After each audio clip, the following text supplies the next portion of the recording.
রেস্টুরেন্টে যে দেখা করো, আই ওয়াজ নট উইলিং। এই কথা তো প্রিন্সি বলতে পারে আপনাকে। এই কথা সে আমাকে যখন বলল, তখন হলো কি সিচুয়েশনে বললো আমি জানি না, কোনো এক সিচুয়েশনে সে আমাকে মানে আমরা গল্প করছিলাম নিজেদের লাইফ নিয়ে, তার প্রবলেমসগুলো নিয়ে, এবং আমার কি কি অবস্থানে আমি আছি তখন, আমি যে একটা সিঙ্গেল মাদার, অ্যান্ড আমিও তখন খুব ইমোশনাল হয়ে না, কিন্তু একটা কথা আছে লায়লা, আপনার এইজের আপনার মেন্টাল ম্যাচুরিটি, সেটা কি এইরকম একটা শেয়ারিং সঙ্গে শেয়ারিংয়ের ব্যাপার আসলে যায়? মানে আমি যতটুকু বুঝি, আমি মানুষ হিসেবে খুবই ক্ষুদ্র জ্ঞানের অধিকারী, বাট আমি মনে করি ফিজিক্যাল শেয়ারিংয়ের চাইতেও মেন্টাল শেয়ারিংয়ের ম্যাচুরিটিটা অনেক ইম্পর্টেন্ট, রাইট?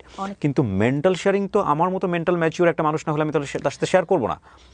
আপনি যাকে দেখালেন আমাকে স্ক্রিনে 2020 সালে 21 সালে, ওকে দেখতে এখন আরও অনেক বেশি একটু এজ হয়েছে, একটু হলেও লিটল বিট ম্যাচিউর লাগে।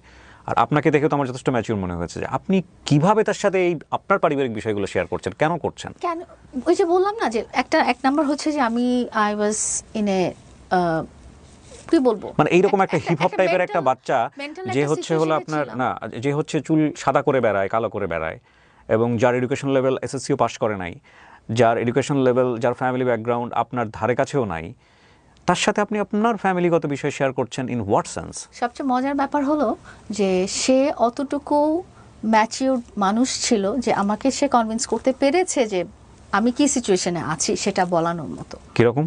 এটা আপনি যদি আমাকে একটু বুঝাই দেন। লাইক ও বুঝতে, সে তো আমাকে 2 ঘন্টা কনভিন্স করতে পারে নাই। মানে আমার কাছে মনে হয় না যে সে ম্যাচিউর, তার কথাবার্তা শুনে। না, সে যখন যেটাকে সে মনে করে, সে অনেক কিছু এখানে বলেছে যেটা তার জন্যই বিপজ্জনক হতে পারে, এবং সেটা আমি ভাবেই দেখেছি।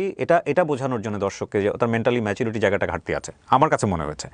বাট আপনাকে কি বলে সে কনভিন্স করলো বলেন তো? আমাকে কনভিন্স করা কি বলে পার্টিকুলার একটা কোনো ওয়ার্ড না। আচ্ছা, আপনি যদি মনে করেন যে সে teenager that time, which was not, কারণ তখন সে গাড়ি চালাতো, তখন সে বাইক চালাতো, তখন তার ড্রাইভিং লাইসেন্স, অনেক টিনেজাররা বাইক চালায়, অনেক টিনেজাররা ড্রাইভিং লাইসেন্স ছিল। ড্রাইভিং লাইসেন্স বাংলাদেশের এই জায়গাটা আপনি বলেন না, কারণটা হচ্ছে অনেক সময় ড্রাইভিং লাইসেন্স এজ না হলেও বের করে ফেলা যায়। আমার কথা হচ্ছিল যে সে টিনেজার না, আমার কাছে হি ওয়াজ নট টিনেজার, এবং তার কথা, এই যে বললাম যে তার যদি একটা ড্রাইভিং লাইসেন্স থাকে, তার যদি একটা গাড়ি থাকে, তার যদি একটা বাইক থাকে, তাহলে does it enough to share mental things?